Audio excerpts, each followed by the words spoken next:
Lee, are you scared of Chris Wood? No, I'm not scared of him as a player at all. No, It's just a yes no answer, mate.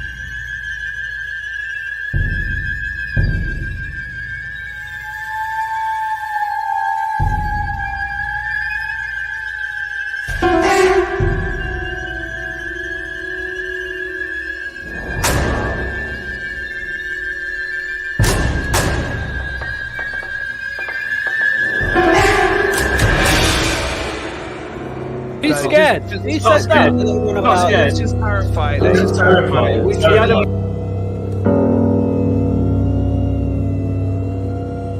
Chris Wood, he scored again. It's the defending again. It's a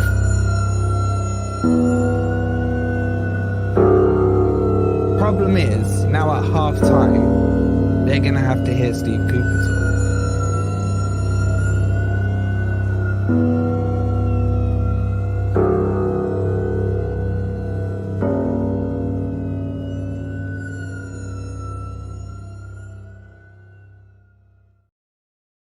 Leroy Oswald Chappie. Locks. Anil. Ragsy. Jack. You were all asked one simple question. Are you scared of our wood? Of my wood? And you all said no. You did not fear my wood. And then my wood arrived in your backyard and penetrated through your net, putting its balls into the net. And we weren't done then, because then my wood rose above your bush and put it in again in your backyard. And you have the audacity to say that you are not scared of my wood. Welcome to Grumpy Old Reds.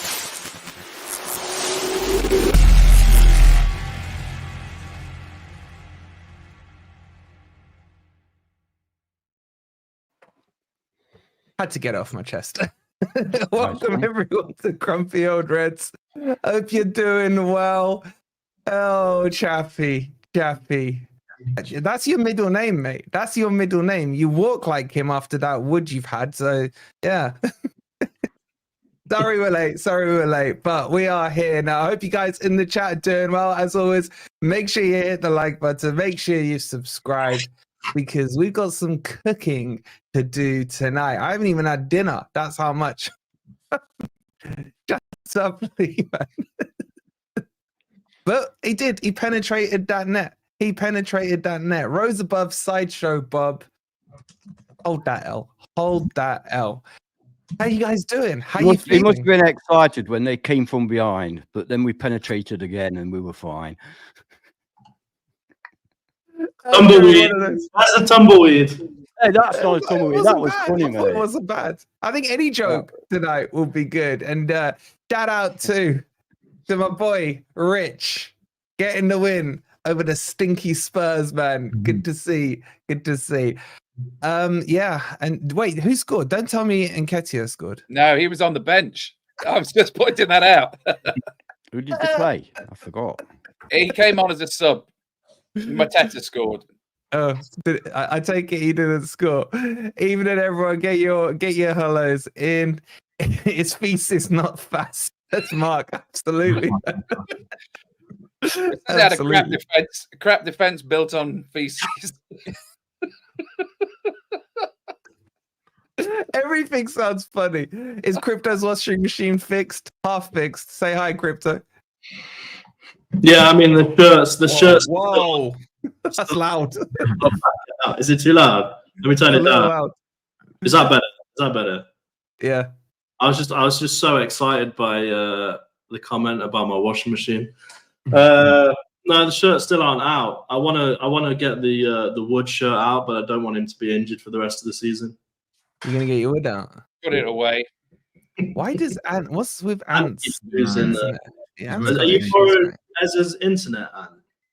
Why is it Ezra's internet the punchline every time, man? Hold up, by the way, Anyway, I got one more call out, seeing that he's in the chat. Locks, who was adamant Hold on. Leave Locks. Who was adamant, that he was not scared of wood. And let's remember, Locks is the only person to go on holiday to Turkey and come back with less locks than he went there with, right? I mean, typical Leicester fan. Gotta be the only bloke who's done that. And he wasn't scared of wood. And he was crying on his stream like a little baby to hold that Locks, hold that Anil, hold that Ragsy, hold that Jack, hold that Chappie, hold it all the Leicester fans, all the Cooperites, everyone else. Because we got 6 out of 6 this week. But we're not 5th anymore.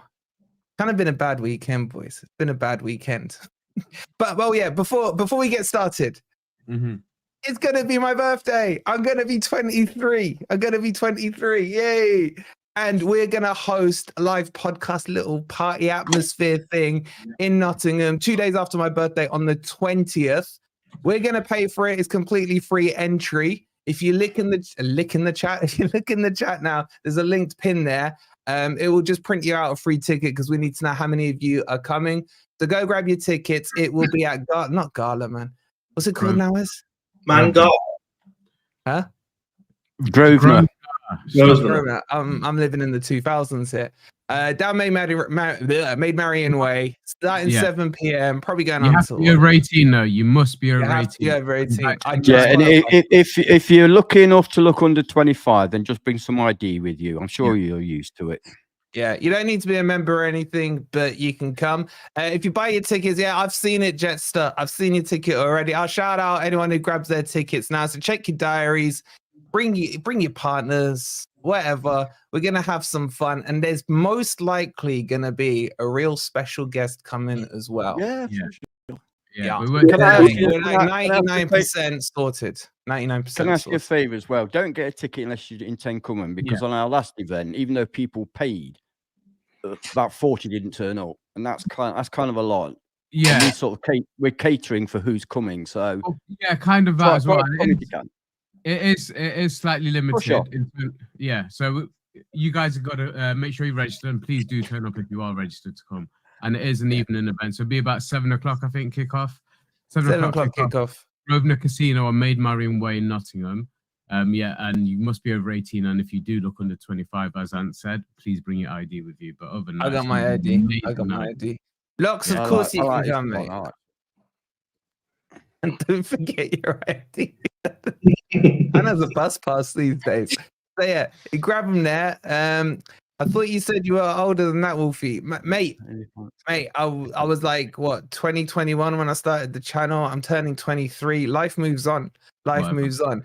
Yeah, so click on that link, grab your tickets. I see someone else has just bought it. Matt, the legend Matt Redgrade will be there.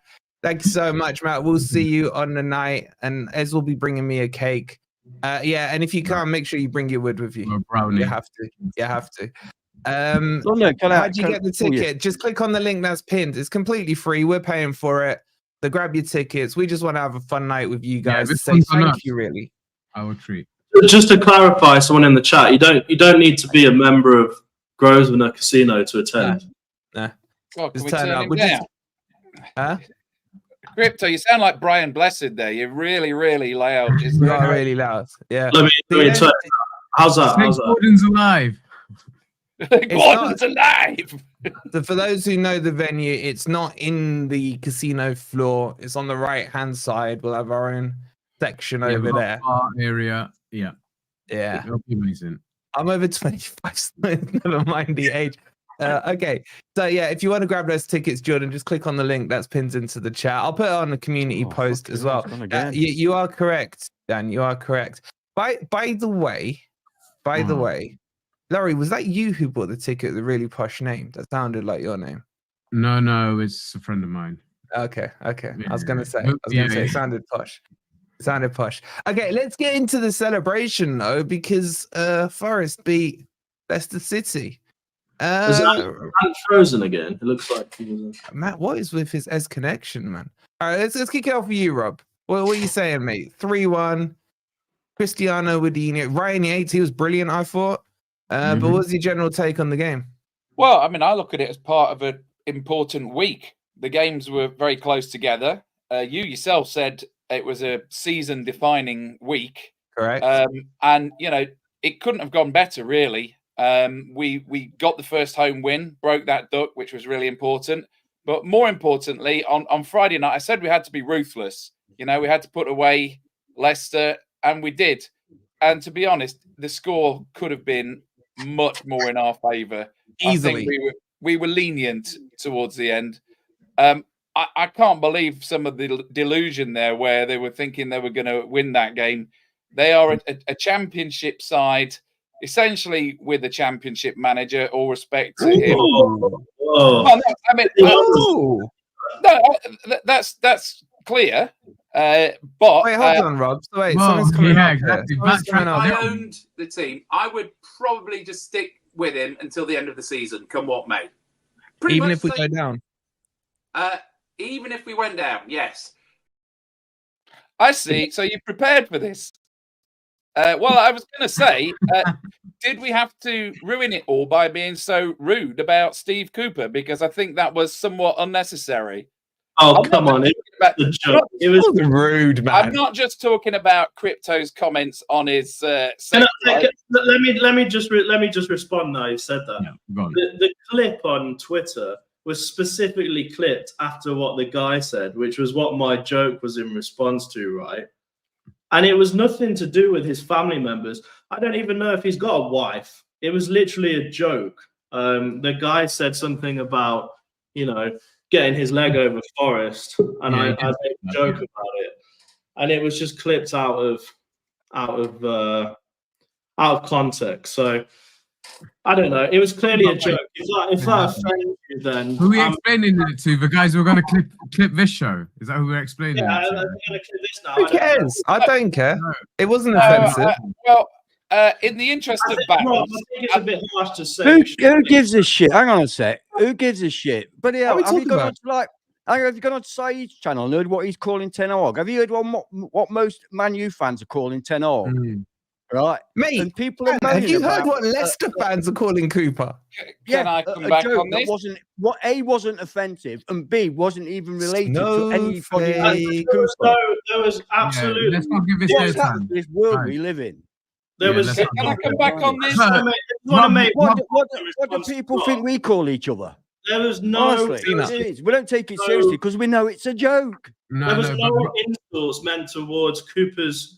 I can't even remember what they said. Cooper's family. It didn't even cross my mind.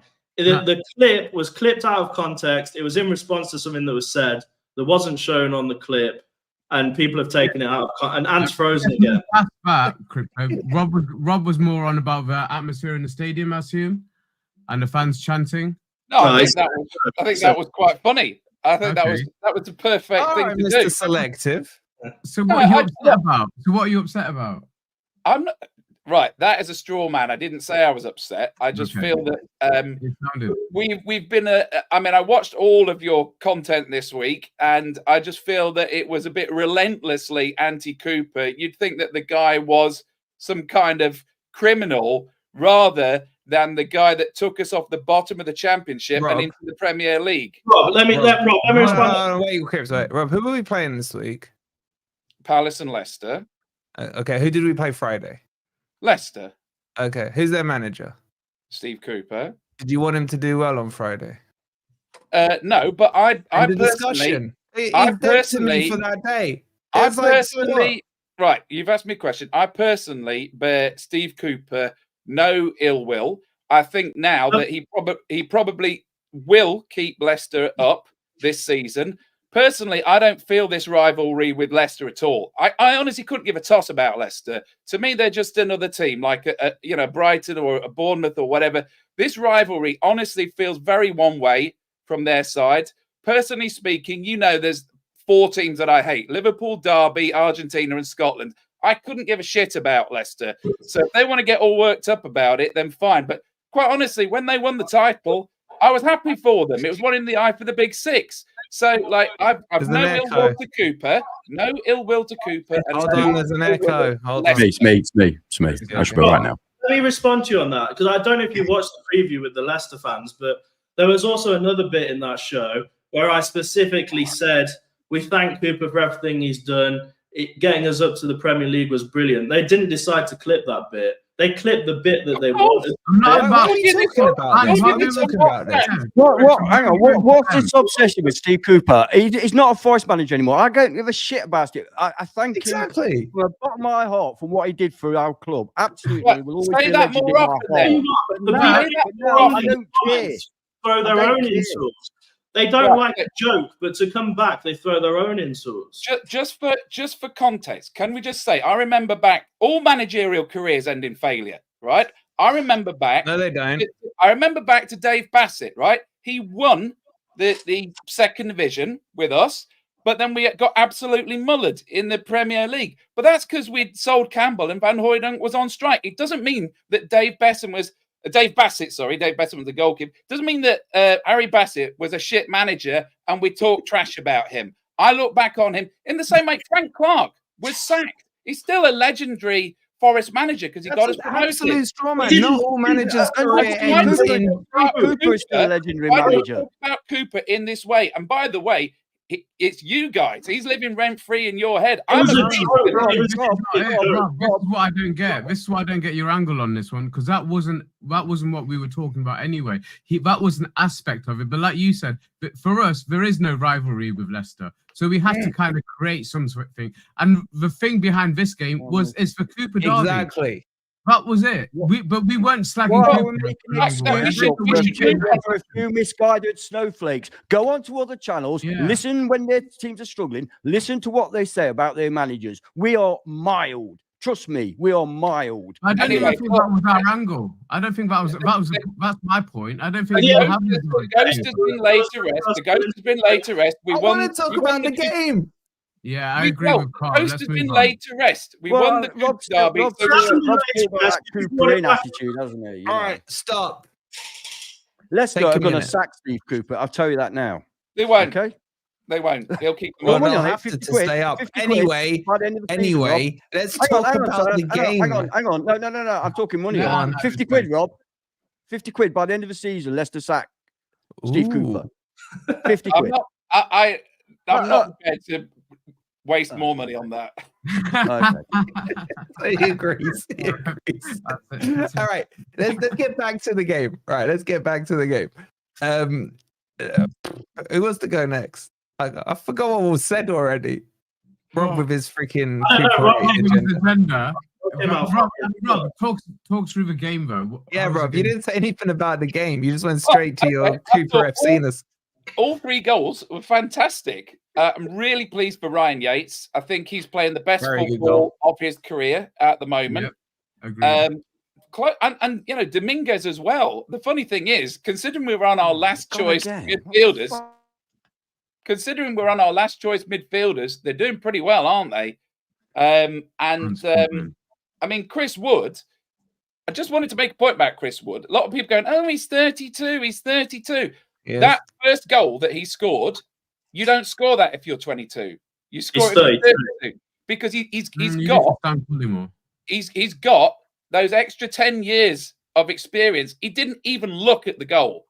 He just perfectly bent it into the bottom corner with his radar that he's got over, you know, those extra 10 years of experience. Rob, how Collymore-esque was that finish? Did that not remind you of Collymore? Well, are we going to draw the comparisons? What's his trademark?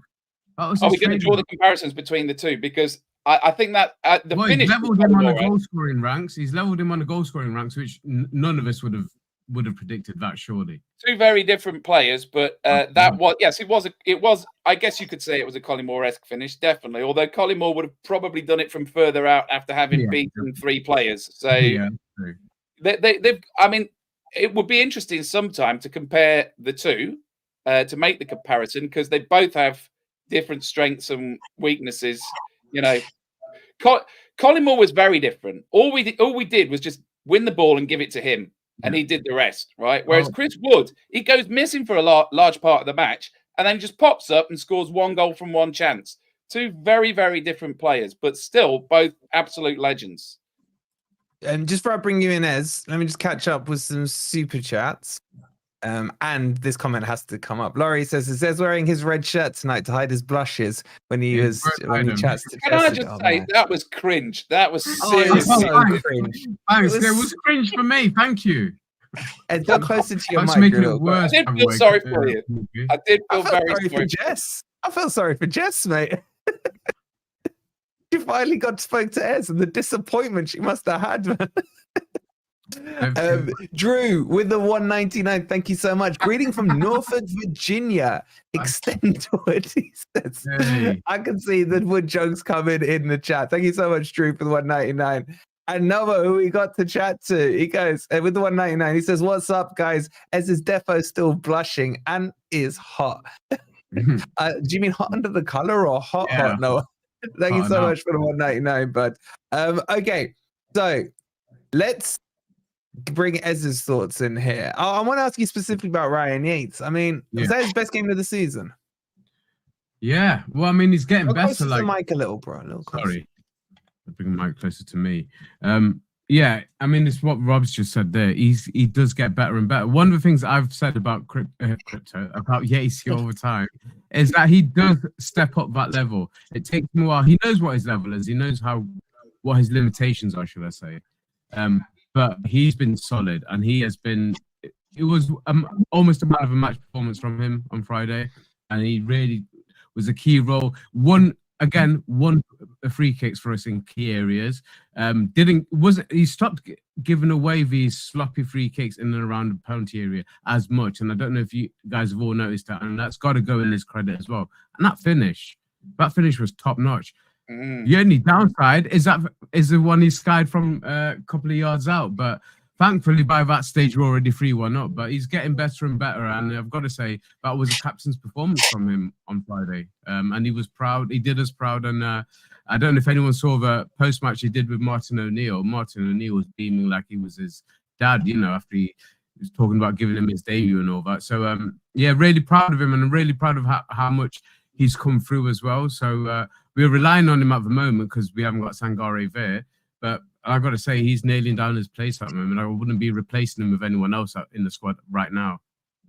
Well, this is the interesting thing, innit, Ben? Is like you got Sangare to come back in, you got Danilo to come back in, and you got Morgan Gibbs-White. Let's start with Morgan Gibbs-White because I don't think Anderson had the best game. Yes, what was it yesterday, day before, whenever it was? But should these guys automatically be back into the team, or do they now have to earn their place? And I'm including and asking about Morgan Gibbs. I want to know what the chat think of him as well. Do you think Morgan Gibbs? Let's do a poll on that one. But go on, I think for me, you can get Morgan Gibbs-White and Anderson in the same team effectively. So me personally, I would put MGW in the 10 and Anderson in the 8. We've obviously been doing very well as it is, but MGW is such a big player and he contributes so much to the game that I think you've got to bring him back in. So would you drop Dominguez then, because he was superb yesterday? He was everywhere. We'll come on to him. But if he's putting MG in, you've got to ask him who he's taking out. Fair point. So, when are we talking? If Sangare was fit, I would have Sangare, Anderson, Morgan, Gibbs-White. If Sangare is not fit, I'd have Dominguez, Anderson, Morgan, Gibbs-White. No, nothing bad against Yates. I thought Yates was fantastic yesterday. Thought it was probably one of his best games this season. But for me, the amount of work rate that Dominguez puts in is like no other player. And he started to play more towards 90 minutes now as well. I don't know. I mean, everyone's going to have a different opinion on it. You could argue we stick with the winning team. I'm guessing Ants crashed again. How does he know he's going to freeze before he's frozen? Have you noticed? Yeah, exactly. He must know. I thought he was disagreeing with Crypto's opinion there. Yeah. That's what I thought to start with. Next time he does it, I'm expecting blue steel just before it goes off. The thing is, Yates is putting a good case forward for me to be a starter. And I know that will divide the fan base, but recently Yates he's stepped up, hasn't he? I mean, yesterday was a brilliant performance. So I think 100% I'm going MGW in the 10, I'm going Anderson in the 8. Who goes in the 6 before Sangare comes back? It's got to be Sangare for me, but before Sangare comes back, it's a throw up between Yates and Domingo. But I don't think either of them are 6s. I mean, I feel like we're playing a double pivot right now. They're playing. I mean, Yates is playing well in that role, isn't he? You can't knock him. So don't forget, we've got people like Danilo to come back. I mean, personally, I would start Anderson ahead of Danilo, but I know some of the other panelists would put Danilo back in. No, we would to troll you. Yeah, we would. But no, you're right. Anderson is in there. Anderson is in there ahead of Danilo at the moment. But Dominguez, you're right. Dominguez and Yates, neither of them are natural number sixes. But Yates has been doing the role for now, and for me, you got to pair him with somebody else. I can't be dropping him right now for Dominguez if that's for core to bring MG Dub back in. I don't know what Rob thinks of that. Well, Anderson is surely on course to get a goal in his next 2 or 3 games if he keeps playing in that position. And I think that's what he really needs to do now. He needs to break that duck. He had a few shots, but they were all kind of blocked. There was a blocked one that led to the Yates goal. It's funny to say that was probably his worst performance on Friday night. But, we're saying a 6 out of 10. By his normal standards, he's normally an 8 or a 9. He's allowed that. He's had a pretty busy week. He's covered a lot of miles. So in terms of Gibbs White coming back and taking his place, if Gibbs White's 100% fit, then fine. Everybody in that squad recognizes that you can't get Mardy if you make way for somebody else in the starting lineup. You will be called upon soon, and so if Gibbs White is 100%, then I'll accept that. But Anderson's made his case now. I think he doesn't actually have much else to prove. He could do with a goal, though. He could do with a goal. That would be nice to open his account. Just one sec, Rob. Can we all wish Lemmy many, many congratulations? He tied the knot today, and he is now a taken man. So him and Lauren want to congratulate, obviously, everyone at FFTV. He's just popped up in the chat on his big day. And well done, mate. Good luck. Congratulations. And I'm sure the chat will give you loads of love as well. But what an absolute legend. Congratulations to him. Just before we move on, any news on Sangare? All we know, James, is the 2-month prognosis that he got given. That's got to be due. I would assume we see him around the Arsenal game, but I have no Sangare. Talking about Sangare. Sorry, I have no intel on it, mate. To be honest. Carl, thank you so much for becoming a member as well, buddy. Much appreciated. And don't forget, if you want to come down to the birthday bash on the 20th of November at Grosvenor, Bay Marion Way. It's completely free. We're paying for it. So come join us for like a live podcast and then just a chat and some drinks and what have you. We'll have a special guest. I'll hopefully confirm who that is this week for you guys as well. But shout out to Paul. He's bought his tickets. He's booked his free tickets. So is David. We look forward to seeing you. Matt as well. So is the other David. So is Mark. So is Andrew. Shout out to Andrew. He's grabbed his tickets. Just going through a few of them now. Martin as well, the legend. We'll see him there. Just keep grabbing them. They're free. They're limited. It's not an unlimited space. So if you want them, just grab them. Check your diary. 7 p.m. on the 20th of November. No, sell them on the black market for a couple of £100 or whatever. Exactly. Yeah, we'll find it. We've got your names anyway. We've got your names. We'll see you there, Andy. Looking forward to seeing a lot of you face to face. It's an international break, so it's a midweek. There's no games on that day, so you're not going to be missing anything. But we've checked. Please make sure you get down. Yeah, we've checked. Is the special guest Chappie? No. He's not special. Not saying he's not going to be there, but he ain't special. Maybe Noah. Maybe. Would you like him there, Noah? And pull his face next time you're about to freeze. Yeah. What is going on with you, man? What's going on? I think for some reason I've been in Task Manager and power toys were playing up, so I've ended the power toys. And yeah, it's to give you extra special things on Windows. It's nothing to do with what you're thinking about. Okay. So I've killed that. So hopefully it might be all right now. Matt's plugging in for 500 already. Okay. Terry's asking about Taiwo. There's a special guest, Lemmy and his new missus. No, but Lemmy will be there. Lemmy will be there as well. Rob will be there. That might put Tommy off coming. I don't know. Well, how does Tommy feel about that? Yes, I would. Because if I met Brucey, I would probably die. No, maybe we'll have some ambulances on standby. We'll see. No clues. No clues. Mark's got a spare ticket. He'll do it for $250, and he'll throw in a free pair of the Adidas Forest specials. Man, those are expensive, man, and sold out. Bloody hell. Yeah, it's sold out quick, mate. Yeah. Okay. Let's carry on. Look, I wanted to talk about a player. I watched the match back, and I think I did 2 of them a disservice in my player rating, and that is Dominguez and Callum Hudson-Odoi. And I know he's your boy, so I guess I'll go to you on Dominguez. What did you think of Dominguez's performance? And all this talk about dropping him from Walking Gibbs Way, what are you saying, mate? Well, first of all, I'd like to say to Simon that I'm 28 years experience as an analyst programmer, so I think I know how to use Taskmaster, mate.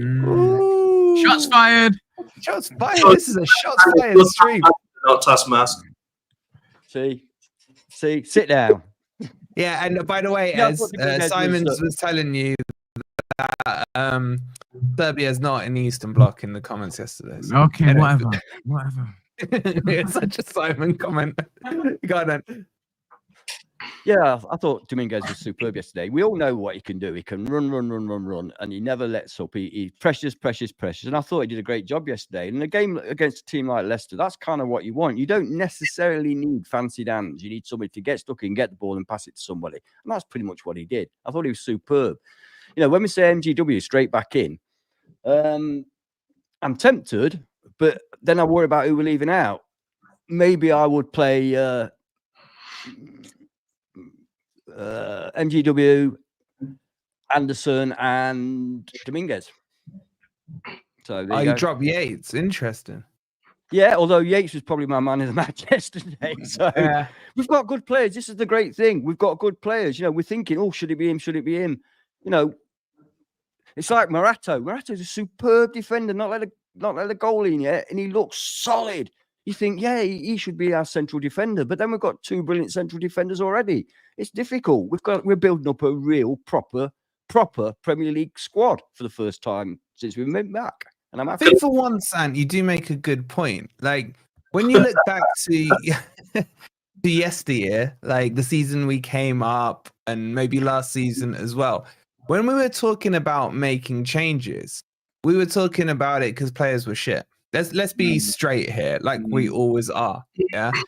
I feel now, like when we're discussing it as us guys on the panel and with the guys in the chat, we're almost saying, no, we need this person because tactically this will suit better. Yes. No one's saying like, I don't know, Dominguez is crap or Danilo can never get back into the team. I think, am I right in my summation? What's the word again? Summation. Summarization. That's the word. Summarization.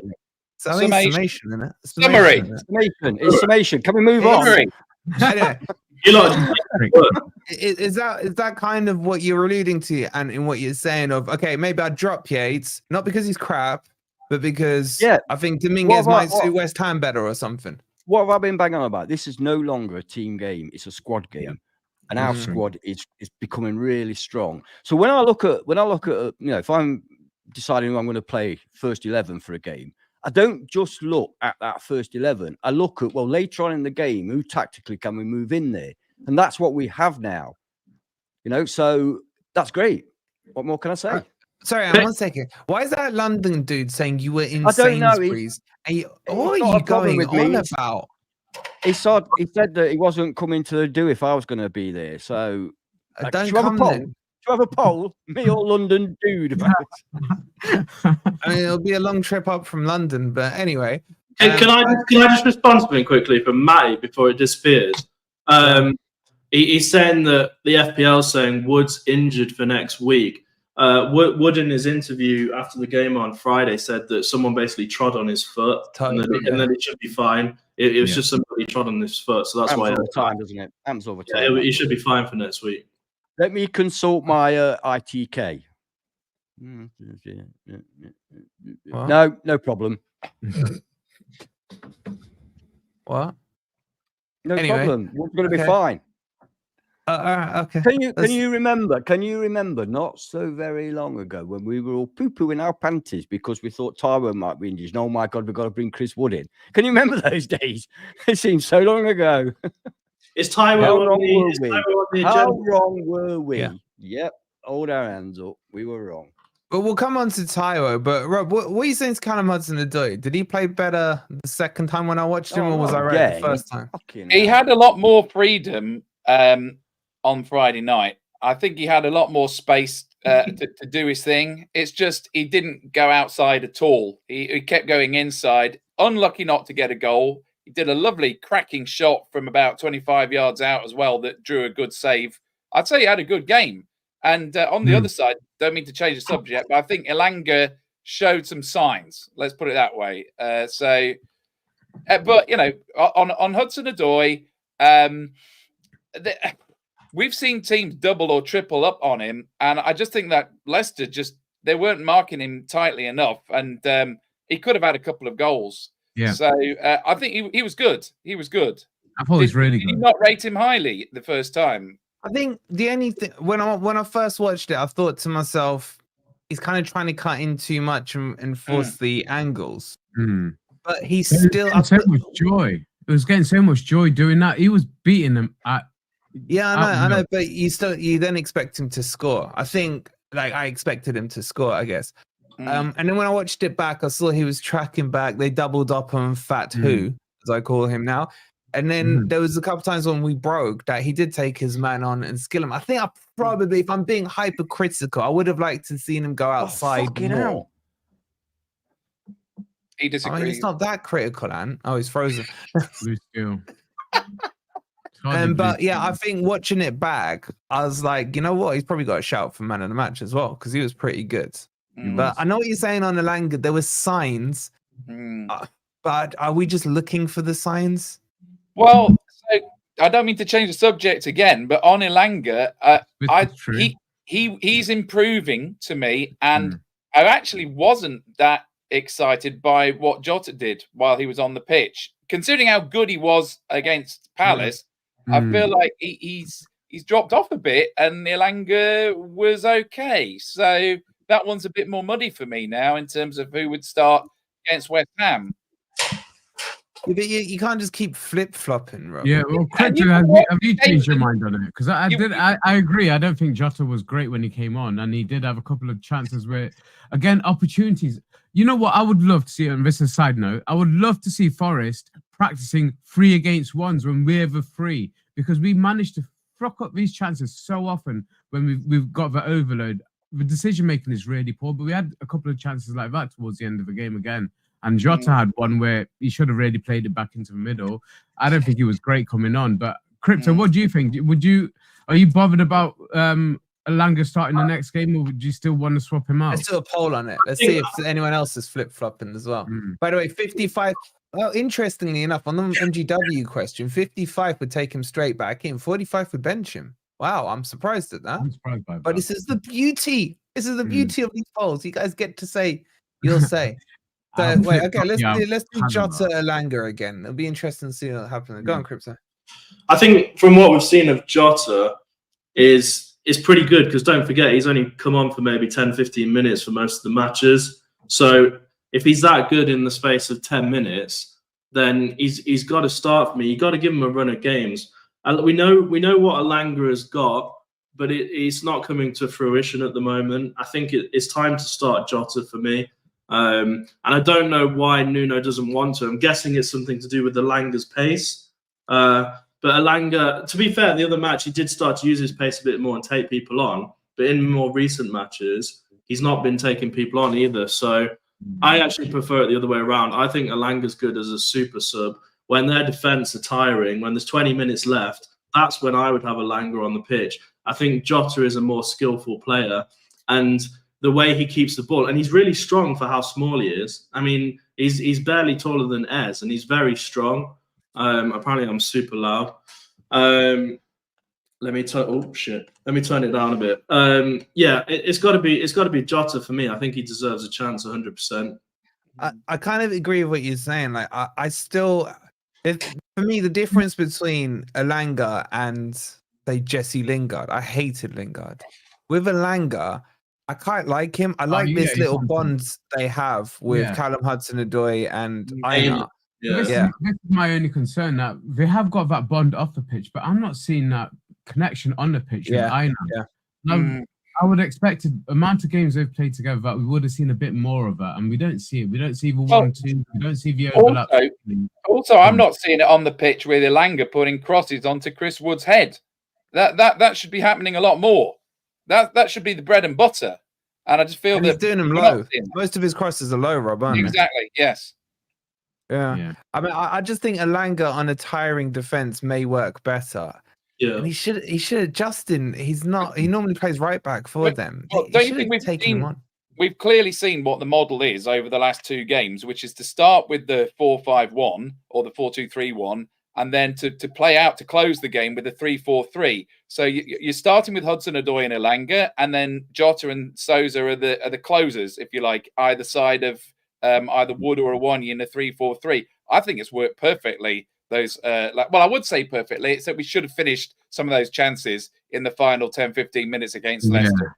Should have been 4 or 5-1. It's something we do need to work on to kill teams off, because we do create chances, and at that stage they still thought they had a glimmer. If he had scored a goal in the last 10 minutes, obviously that makes it more interesting. The last home match, the one thing that I heard from fans around me was that they were critical of Elanga. A lot of people were saying, get him off, sub him off. So I think there is some want in the fan base to see Jota start ahead of him.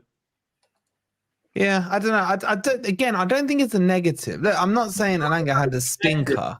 Just give someone else a chance. In the same way that, I've said this before, me and Ant got hellfired at us when we said try Anderson in the 10. You can't drop Morgan Gibbs-White. You can't bench Morgan Gibbs-White.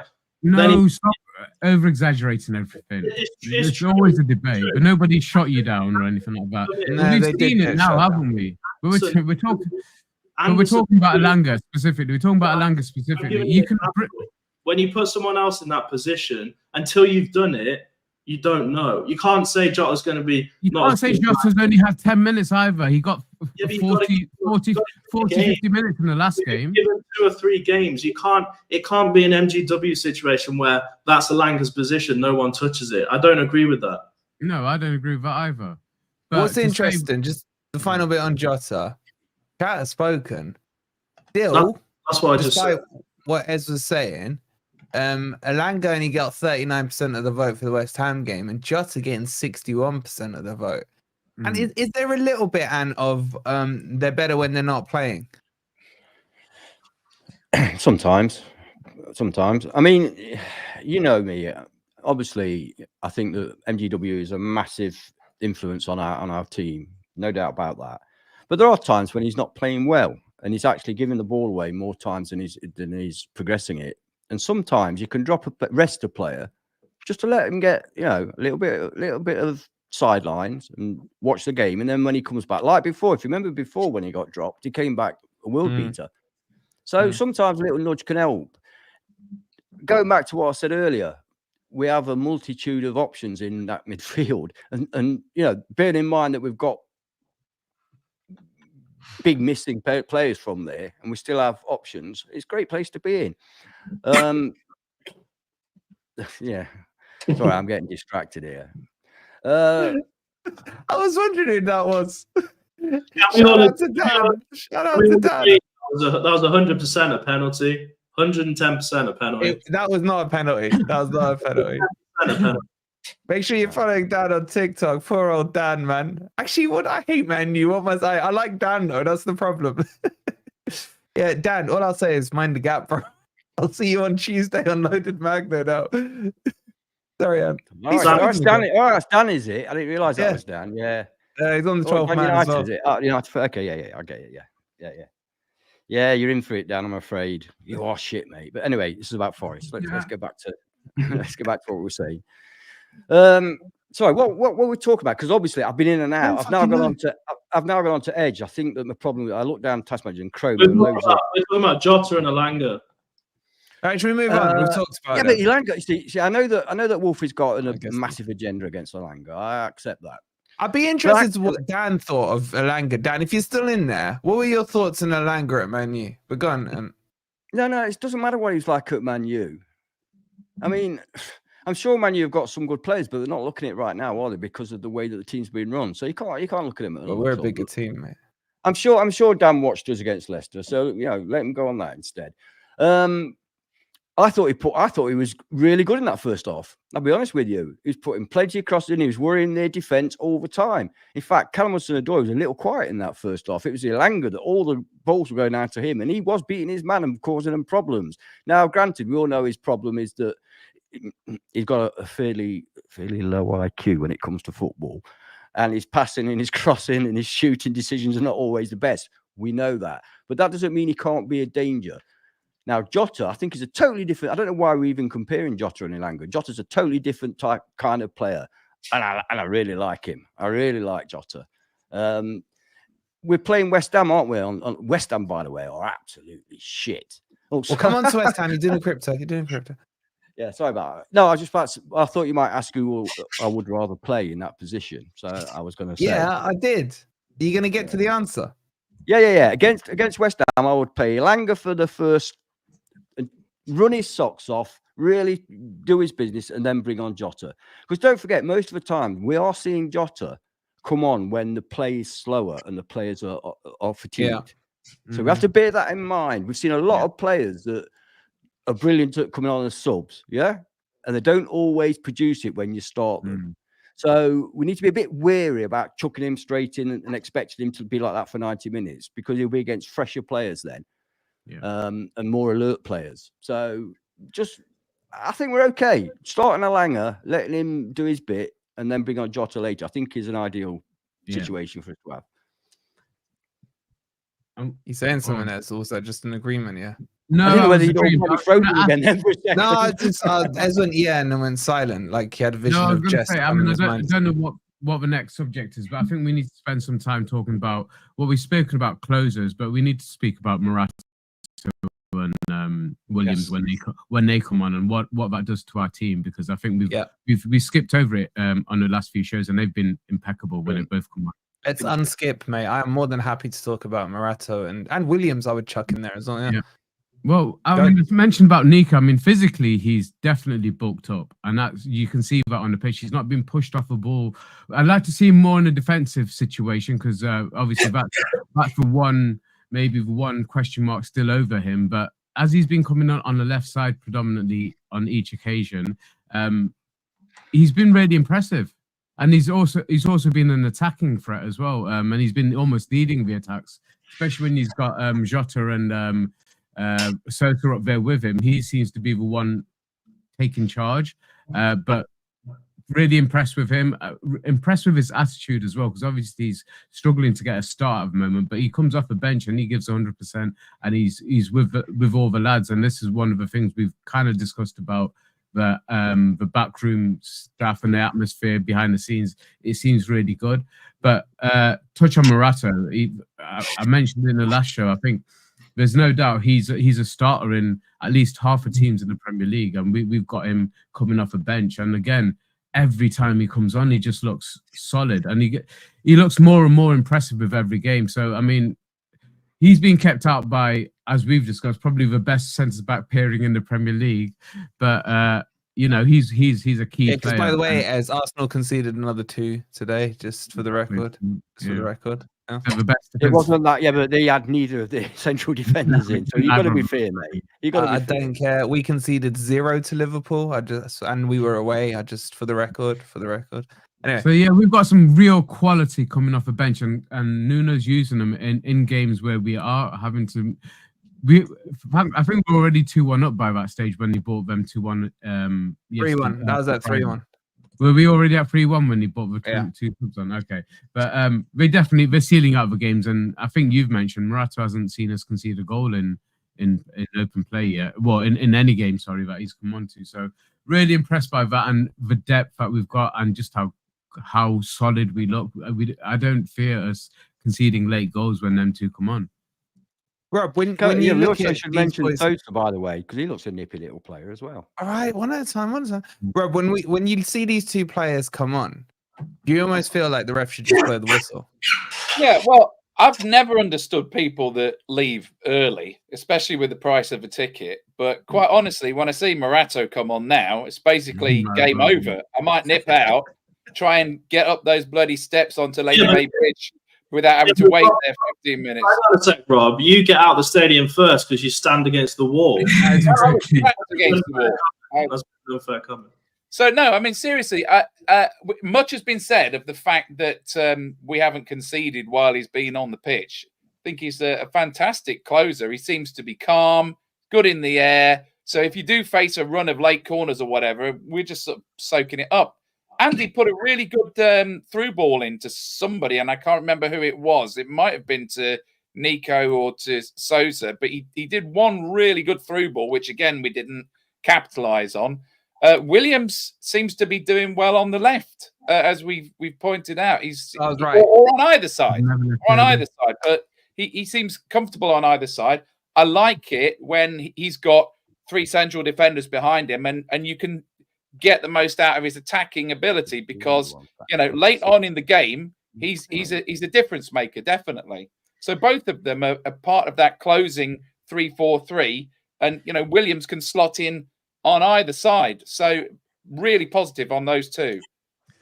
Yeah, I just love Morato. I just do. He's just got that physique. I almost would like to see him start with Milenkovic in like a cup game. I just want to know how they would combine. Are they too similar? Are they too similar? I think they might be, but could you imagine trying to get through those two? Or even him and Bolly, man. Imagine them two. We probably get Bolly. I love Bolly, but we've leveled up. No. Don't be. I'm sorry, we've leveled up, man. We've leveled up. Don't be retiring Bolly, man. Now as well. He's nearly as old as Ant. Yeah, for me, the development should be Omar Bamadeli. I love Bolly. I agree, but you don't write Bolly off. Well, no. Can I throw I'm not another writing name him off. I'm saying we need to be ruthless. We need to put another name in because how we presumably signed what's his name, Carmo or whatever his name is at Olympiacos. He was meant to be the Murillo succession plan. So we've got him as well. I don't know if anybody's keeping track. I'm not too convinced about anybody we send over to Olympiacos coming back this way, really. Even if doesn't happen, does it, Ed? Doesn't happen. Just doesn't happen. It doesn't work, yeah. I would have thought that we will see a 5-back when we play Man City, and Morato will most likely start. True. So I think we'll see him then. Him against Haaland would be interesting. Maybe even Arsenal will see them as a 5-back. Yeah, but the thing I want to ask is, I think when we go to this back three, I don't actually think we look defensive. No, because Morato plays like a left winger at times. And then suddenly, like, they're all up in the opposition's half. Again, I wouldn't mind actually seeing it as a starting thing. I don't know where I'm getting these experimental games from. Again, we should have stayed in the League Cup. It would have been perfect to test things like this out. Yeah. But I think with so many options, I don't think we're even 20% through Nuno's ideas yet. But we're seeing glimmers of them. It's so exciting. Done it. Yeah, I think that the way that we organise our defence, or the way that we've organised our defence against the likes of Liverpool away, that was like the template for us. I don't think we need to worry about back fives, this, that, and other. Just we know our defence 5-4-1. That's it. Once we go up, once we're winning the game, 5-4-1. And what we can do with that is we can break so quickly. That is the beauty of our game. We can break so quickly. You know, when I used to watch Cooper play, I used to be bored to fucking death and hate every minute of it. Now I watch Nuno's team play, and they are playing defensively at times, like away at Liverpool. I'll say that again.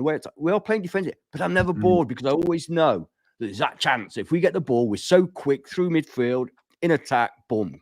So it's never boring, even though we do have to sometimes play pragmatically. You have to respect every team has to at some point. You know, not many teams dominate for 90 minutes. At some point they have to defend, and we defend really well with that shape. So I'm happy with that. I don't think. But you know, the most shocking thing was, Ant, that Leicester scored.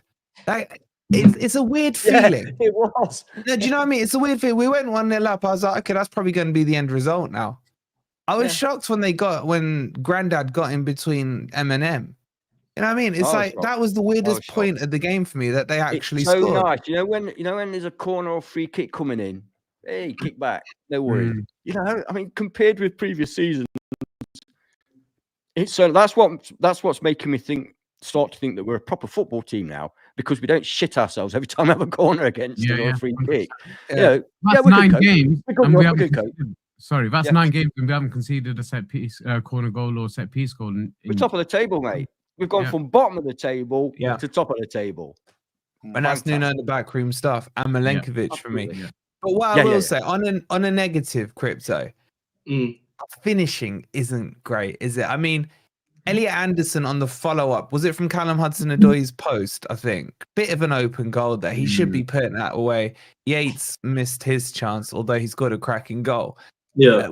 I think we had 20 shots in total. That's and brilliant, isn't it? only converted 3. I know 3 still a good return, but do you get what I'm saying? Like, chat, are you worried about some of the finishing? Sometimes I feel we're putting away the harder chances and missing the easier ones. I mean, obviously we're very lucky to have Chris Wood up front. So when you've got someone like that firing on all cylinders, it's almost. I disagree with everything I say. You never know if it's because of Crypto's comment or because I guess it's because he's frozen. Yeah, go on. Sorry, when you're lucky enough to have someone like Chris Wood as your striker, who's the second best striker in the Premier League, and then the opposite to that, we have the second best defense in the Premier League in regards to the least amount conceded. Yes, we should probably convert more goals, but we're in a lucky position where we don't actually need to at the moment. We're doing well with what we've got.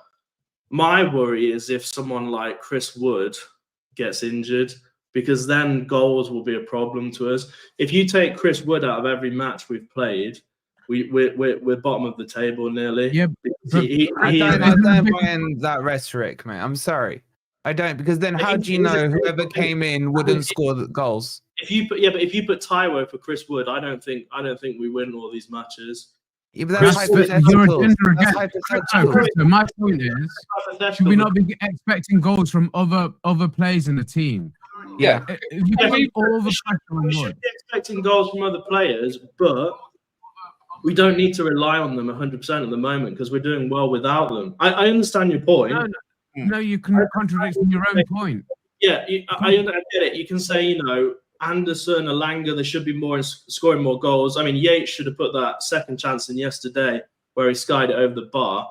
But again, Yates had a brilliant goal in the first half. So I don't know. Look, we're creating enough chances that we're winning games. For me, it's not a problem at the moment. I don't go into games panicking, thinking we can't score today. We haven't got any goal scorers on the pitch. We've got Chris Wood on the pitch. And that for me is something. I mean, Chris Wood is one of the best clinical finishers I've seen at Forest in several years. Rob, let me ask you a bit of a tough question, right? Now things are going quite nicely and smoothly because Forest have got this style where we like teams to come onto us. And then we like to counter-attack at pace and what have you. Now, something that I heard the Leicester mob talking about was that was their style when they won the league. That, they wanted that counter-attack thing. The problem they had was at the start of the next season where teams they came up against are like, all right, you know what? Here you go, have the ball. And then they struggled. Do you think there's a chance that opposition managers will now try and suss out Forest? As I've been saying for the last week or two, everyone's targeted this one, looking at it like it's we have to beat Forest. This is a winnable game. I think their mentality is going to change. And do you think we will struggle if that does happen to break down, say, a low block or a mid block? Well, I still don't think that there's collectively enough respect for us. So I don't think that's going to be a problem yet. Maybe it'll be a problem midway through the season when we're still in the top 6 or the top 8, because I still think, especially if you listen to the likes of Pardew, everybody's waiting for us to sink back down and to have a poor run and, false position and the rest of it. So I don't think that's really a a problem yet. If people want to come and low block it against us, I'd quite enjoy watching us have 70% possession. I'm still waiting. Could we break it down? Yeah, I think we struggle with it. Can. Yeah, I think you can, because we've got good movement off the ball. I think and somebody like Hudson-Odoi can work in tight spaces. He doesn't need to race clear. He can work in tight spaces. Anderson can work in tight spaces. Gibbs White can work in tight spaces. You've got a bunch of players there who are very good on the ball, very composed, two-footed players. So I think that we can adapt to that. But like I say, I don't think we're anywhere near that stage yet. I think people don't really believe our league position. And they might be sort of saying, okay, draw at the City ground, that's not such a bad result. But I still think, like the way the Leicester guys were talking, like, oh, this is one that we need to win if we're going to stay up. I think it's going to take a long time for that attitude to change. I don't know. I think the West Ham game could be an indicator, because maybe we're the kind of team that they'll be thinking a draw at the City ground, where they haven't managed to pick anything up off against us in that first two seasons. They might be looking at that. So we might find out sooner rather than later. But Nuno, I think, is smart enough to be thinking ahead for that kind of eventuality. But Rob might be right. It might be a while off. But at the same time, the types of games that we've got coming up, I think there might be one or two teams that will be looking at that when we come to the City ground. And we have to be prepared for it. But I don't think, I'm a bit like with Wolfie, I don't think we're very good at that, having a possession and trying to break through a team. I don't think that's our game. And I think that's... We struggled a bit against... I think Bournemouth did it a bit at the start of the season, didn't they? I think back to that cup game against Blackpool. Can you remember? We were absolutely terrible. We just couldn't break them down. So yeah. I know that's going back a bit, but that was... Yeah, but go back further and we lost to them 4-1, didn't we, the year before in that same round? So. Thing is, I agree with what you're saying. We are better as a counter-attack. That basically, I would say it's our style of play, is to it's a counter-attacking side, go through transition, etc., etc. I understand what you're saying about teams might wise up to us, if you like, and change this. It's not always that easy, When teams play a certain style for quite a while, and they buy players and install players to promote that style. So, for example, if you're attempting to be a possession-based side, so you buy technical players to be able to play a possession-based game, it's not always easy to say, right, we're going to Forest, so what we're going to do is we're going to sit back and soak it up, because those players aren't equipped for that. So it's all right. They might have the idea to do that, but they're not necessarily proficient at it. And I think that if they do that, that's where we can possibly capitalize on it. And even if you know what they're going to do, and Callum Hudson-Odoi is a perfect example, hitting the post again on Friday night, they know he's going to cut in on his right-hand side. He does it every game. And he scored again. You can't just stop it. Like, during the match, I'm sure there's 1,000,001 things to think about. And thinking about that little specific thing, it's not always possible. Yeah, and people will often say, they'll double up on him when they get used to him. We've got two wingers. They can't double up on both, because that leaves him really empty in the middle. He went past, I think, 2 or 3 players to get that shot. Yeah. He could. I mean, in general, if you're assigning 2 players to each winger, it doesn't leave you a lot in the centre, does it? Do you know what I mean? So, but it's like what Rob is what I'm trying to say. Yeah, it's like what Rob was saying earlier about teams adapting to the way you play.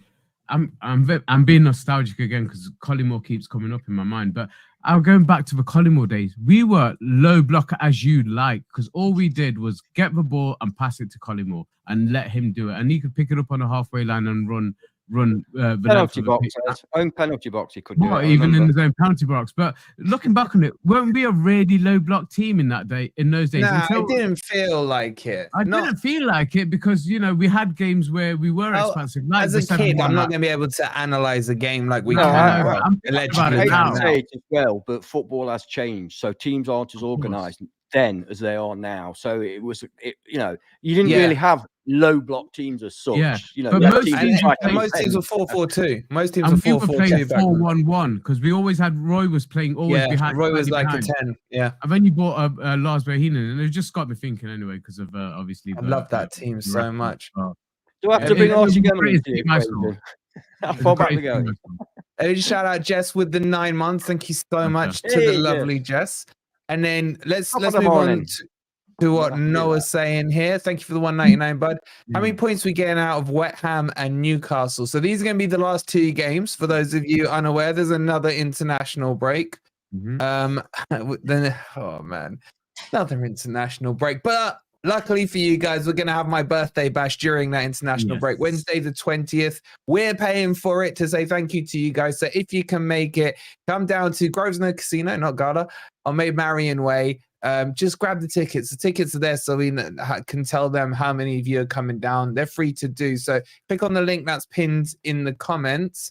And shout out to Will. He's grabbed his tickets as well. There are a limited number because there's only so many that can get in. So if you check your diaries, see if you can make it. Kicking off 7 p.m. on the 20th of November. Celebrate me turning 23. Goodbye. And just to add one more thing, because you keep saying we've paid for it. We've paid for the venue. You still have to buy your own drinks and food and all that sort of stuff, but we've paid for the venue. So as in it's free to get in. We've got you covered. Yeah. We ain't AFTV just yet. the F. We've just got one of their panel members. He's bored of it.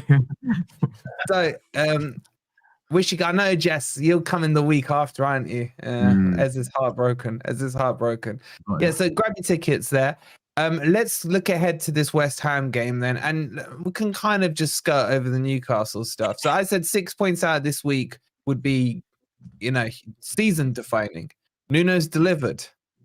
I now want to just adjust it slightly. If we beat West Ham and maybe draw with Newcastle, again. Fuck me. I thought we were doing well. Was it that bad? I genuinely thought he didn't want 4 points there. Honestly, he says the same thing every time he cuts out. I don't think he knows he's still on there. That's all right, Jordan. If you can't make it, you can't make it. But yeah, Rob, is there a semi-season definer in these next one? More an establisher, maybe? West Ham and they're both winnable, Newcastle lost today. Right. West Ham looked terrible, even though they beat Man U. I'm not normally one to be over-optimistic, but I do see 6 points from these next 2 games. And I know you were just asking about West Ham, but I think Newcastle are really indifferent at the moment. They've gone, 5 games now without a win. They're struggling. And remember, we've got their player, right? In fact, we've got 2 of their players. So, I think Anderson will have a point to prove in that game. So, but coming to West Ham, I like him, but I can't believe they've still got Antonio up front, right? Considering, if we talk about breaking at pace, I don't think that's really a threat. If you remember how... He's done, man. He's done. Don't start calling me Jinx Serene in the chat. He's done. He played today. He's done. I saw him today. He kind of looks a little overweight, if I'm being honest. Let's be fair about West Ham. They've probably got about 1 player in their team that I would take, which is Bowen. Maybe Somerville. What about Kudus? I would take Mohamed Kudus. Well, is he still suspended, chat? Is Kudus suspended? He didn't play today, I don't think. I think he's got a 3-match ban. I think it's a 3 match. Wasn't even on the bench. So he's suspended. But I want to know his suspension because he did that punch up. Sure. So he should be suspended for our games. Matt knows his stuff. He's out for 3 matches. If you look at previous form, we've had a 1-0 and a 2-0 against them at home. This is one that. We have bogey teams, but we also have teams that, we've got a track record against, and West Ham are in that category. So I honestly see 6 points from the next 2 games. That should be the goal. That should be the expectation. They're both at home and, keep everybody fit. That's what we should be doing. 6 points in the next 2 games. And then I think maybe Newcastle. Are you confident on Newcastle as well? Yes. Look, they have had really poor results at the moment. They're not firing on all cylinders. And I think, I don't know whether they're one that would come to the City ground and say, a point would be a good score, or whether they would come to attack.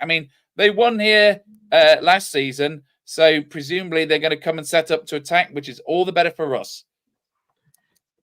Have we beat Newcastle at home? I don't think we've taken a point off them at the City ground. No, we've had 2 defeats at home, but we did have that amazing result away. So it's Funny Is that one. the one where Niokate? One was Niokate, and the other one was in the when last minute. the other one was Alanga giving the ball away late on, and Where we should have had this Stonewall penalty on a 1 year. Taiwo. Yeah. On Taiwo, Oh, was that one? yeah. So Absolute we owe shocking them one. referee. We owe them one at the City Ground then. Yeah, so they've been sweaty at the City Ground, to be fair, because they've only won by 1 goal in both games, and both games were quite close. I've just had a thought.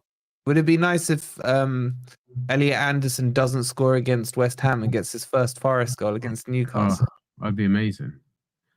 That would be absolutely amazing because both. They regret selling him. I know the actual fan base didn't want him gone, and they didn't understand the sale. But it's a blessing for us anyway. Let's hope he really hits form for that game. I would personally love to see that. We give him a chance. We do that experiment in the next game, whether MG Dub is back or not. I think they should switch around at some point next game. If they are both playing 6, 8, and the 10, I'd like to see the switcheroo mid-game or something against West Ham. But I think I want to ask the chat: would they actually be disappointed with any less than 6 points out of these next 2 games? We got the bogey off our back with beating Crystal Palace, so we got that first home win of the season. So that's off our back. I'm really positive. Like Rob, I think we can get 6 out of these 2 games. There's no reason why we can't, and we definitely. And this is another point. They was full strength. Sorry to interrupt you. They were full strength in the cup. I forgot about the cup game. Bastards, man. That's true. Yes, they didn't read the script. They played their absolute best team, and we had 11 changes. We even had Miguel in goal. Even Miguel. Don't say that with Nicky. All right, but you know what I'm saying. That's the one chance he had. That's the one chance he had. So let's ask the chat this question. What would you find acceptable out of the next 2 games? Just put your points tally in the chat. So, Rob, you're saying 6. Well, that's what I actually predict. But if you said to me now, you can have 4, I'm not going to cry. Let's put it that way. Okay. Let's mess this up a little bit now that they've started writing. Like, put 2 numbers in. Like, what is acceptable and what do you expect? Oh, no, we're just going to get all kinds of numbers. I don't know what I've done here. But yeah, like Mark's done on Twitch. 4 is acceptable and 6 is what I actually predict. Okay, 9. What the hell is Owen going on about? 9 from 12 or 8? What? I don't know. Well, 66 says Gripper. Okay, what are you saying, Ben? If we do the business against, before you go in, right? If we do the business against West Ham, then I can accept a draw at home with Newcastle, a team that we've previously lost twice to. Yeah, so 4 is acceptable. I actually predict 6. If you understand the difference between. Is it arrogant that I'm not scared of any team right now? No, we need to make hay while the sun shines. I'm basing this entirely on how we've played over the last week, which has been better than I expected. Yeah. So I love reiterate, without key players that would be starters. Yeah. We're doing it without key players. That's my confidence. That's where my confidence comes from going forward as well. Apart from Keith and Owen, there's a lot of 4-6s going on in the chat, which I would agree with. But I'm not scared of anyone. I'm not scared of anyone. And I'm on not a foul, never a foul straight after this. And I'll be chatting shit to the Liverpool lot and the Arsenal lot. Way, from the next 4 games, it's only the Arsenal game where I'm not expecting. I'm not scared of that either. No, I'm not scared of it. I'm not expecting 3 points, but I'm expecting a result out of that game. The one thing we haven't mentioned as well is that don't forget Liverpool had Leicester had 1 shot. Yes. 1 shot. Yes, they scored from it, but for the whole other 89 minutes, we didn't even let them have a shot on goal. Yeah, that's how good we are at the moment. I know Leicester are not the best team in the world, but for us to have 20 and for them to have 1, I think is just shows the stark difference between how we are this year to last year. And by the way, can I call out what a twat? What's that idiot who talks posh with the ponytail that was on Sky today? Played for Arsenal. Had enough. Theo Walcott. Yeah. Okay. Did you hear what he said? No. Did you hear what he said? He goes that this was before the game. He's like, Liverpool haven't really been tested this season, so we don't quite know where they're at. And I was like, really, mate? Really? What an idiot. Anyway, Okay, some interesting numbers coming in. I just want to shout out Calvin. Calvin, I see your ticket. Thank you so much. We'll see you at the birthday bash. I struggled. I don't know why.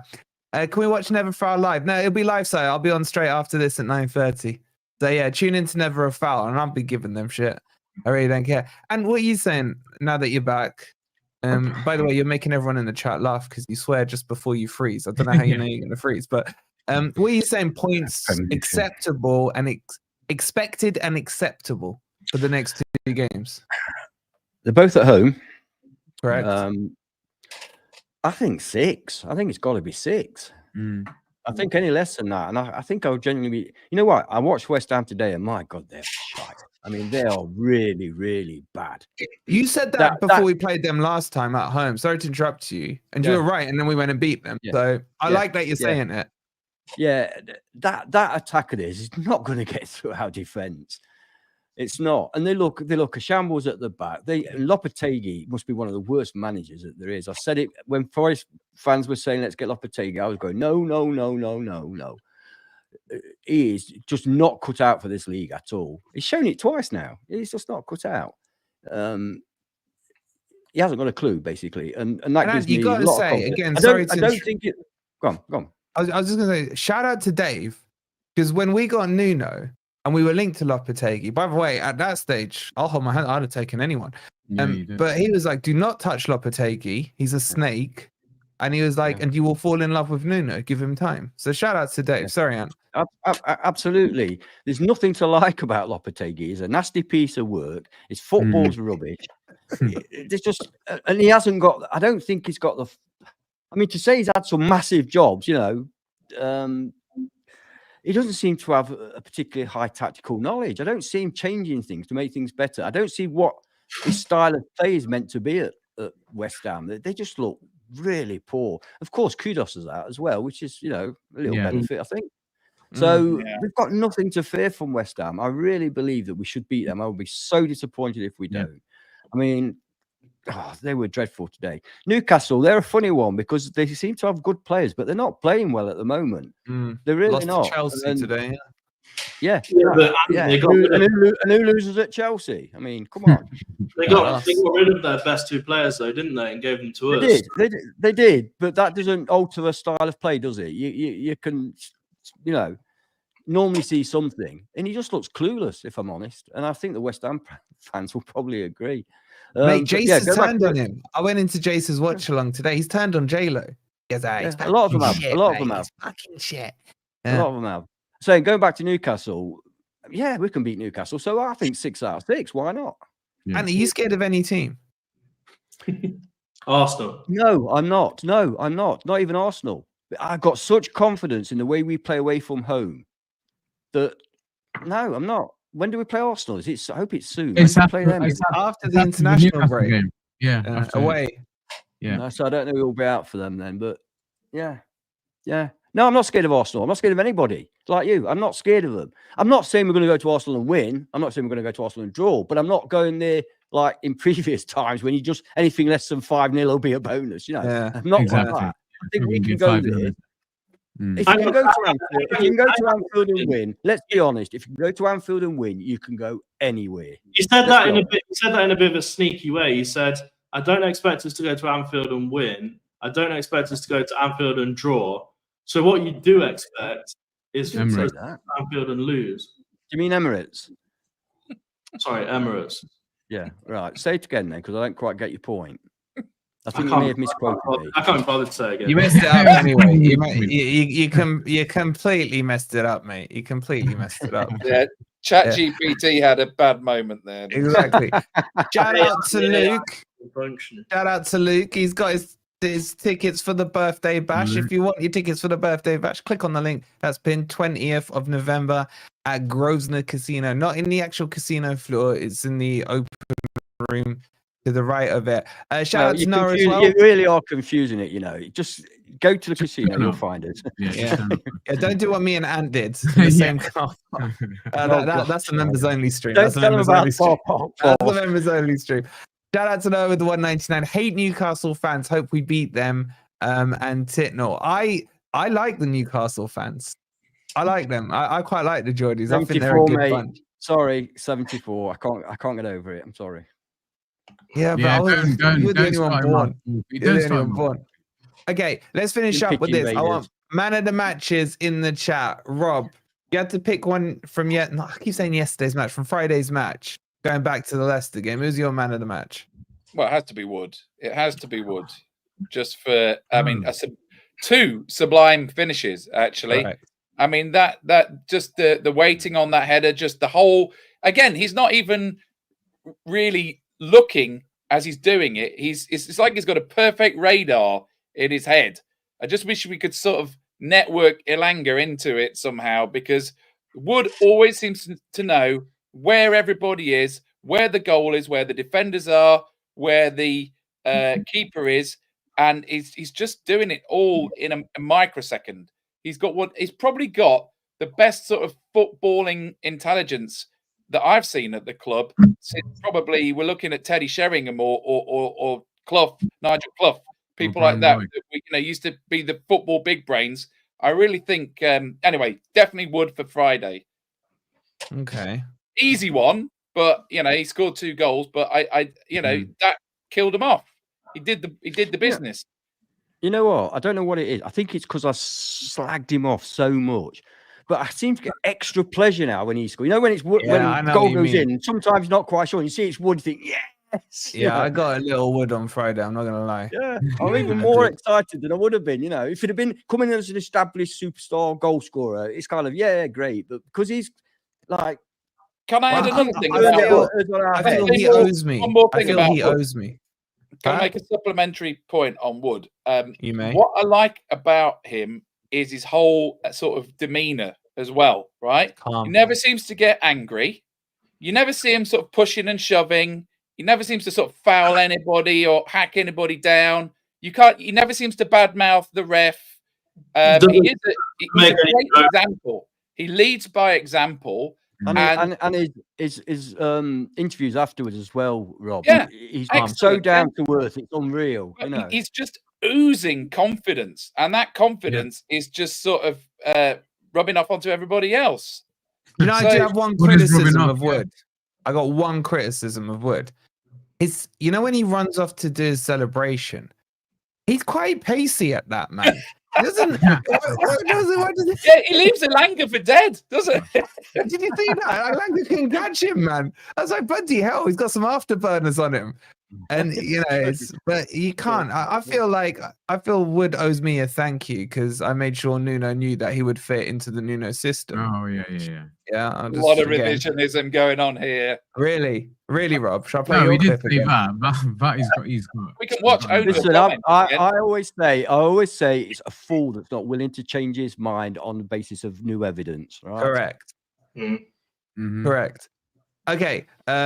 Ez, who's your man of the match? It's got to be. I can't go any further past Chris Wood, can I? But also, just to add to what I said a couple of weeks ago about him being one of the classiest finishers, it's another couple of classy finishes we saw from him, and I stand by that comment. I don't think there's many strikers in the Premier League whose strike rate is anywhere near Chris Wood's, but also who takes his chances as well. Even a goal against Crystal Palace, it was a sweet strike. Yes, Hendo did us favour and put it in, but the strike was spot on, and he got it off a skiddy surface, straight on target, first time hit.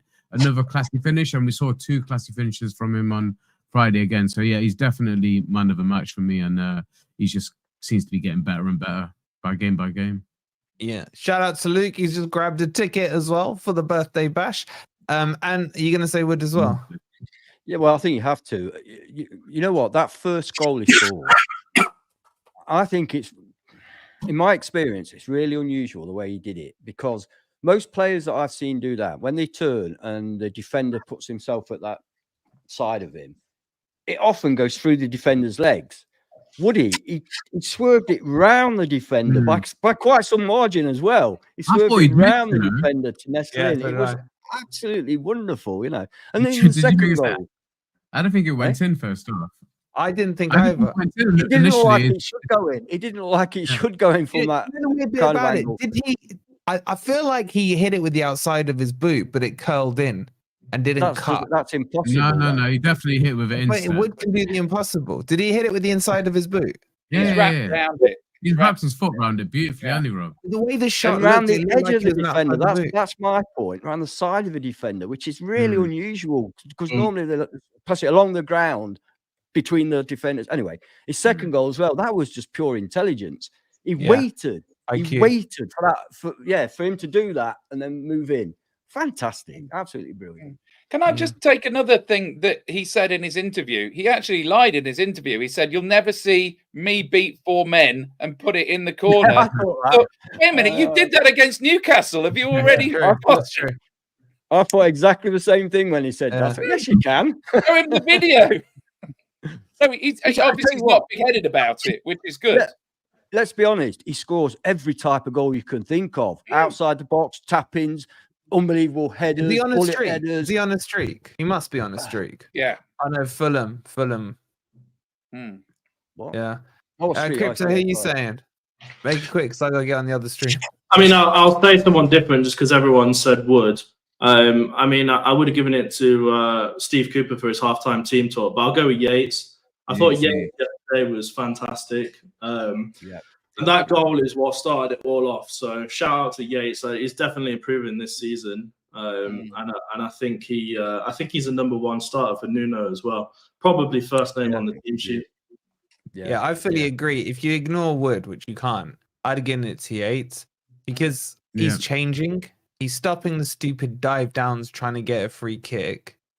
His silly tackles have stopped. And he's not doing the silly going behind and pushing him over business so much now. Exactly. I still don't think his passing is great, but he's improving, and that's all he can do. Goodness. But I think a special mention to a couple of other players who I thought really stood out as well. Aina was superb. Defensively, he was superb. We didn't get past him. Mavadini was not in the game at all. No, he wasn't.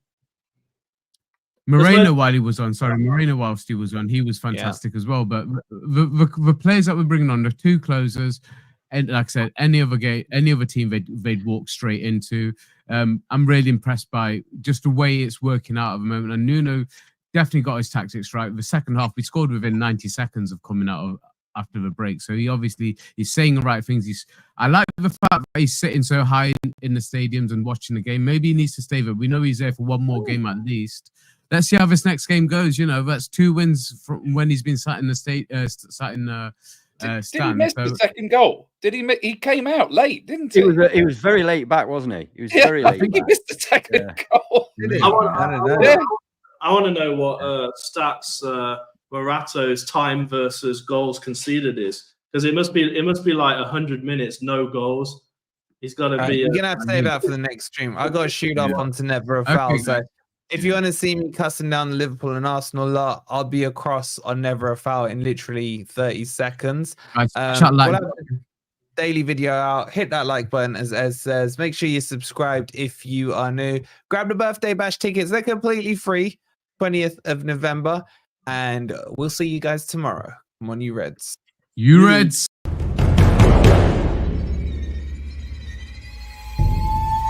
Lee, you scared of Chris Wood? No, I'm not scared of him as a player at all. No, it's just a yes/no answer, mate.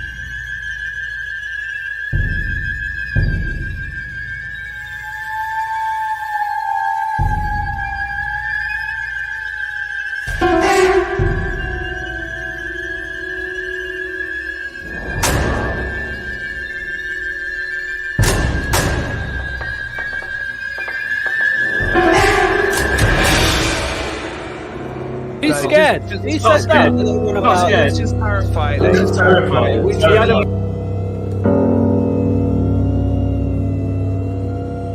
Chris Wood, he scored again. It's the defending again. It's a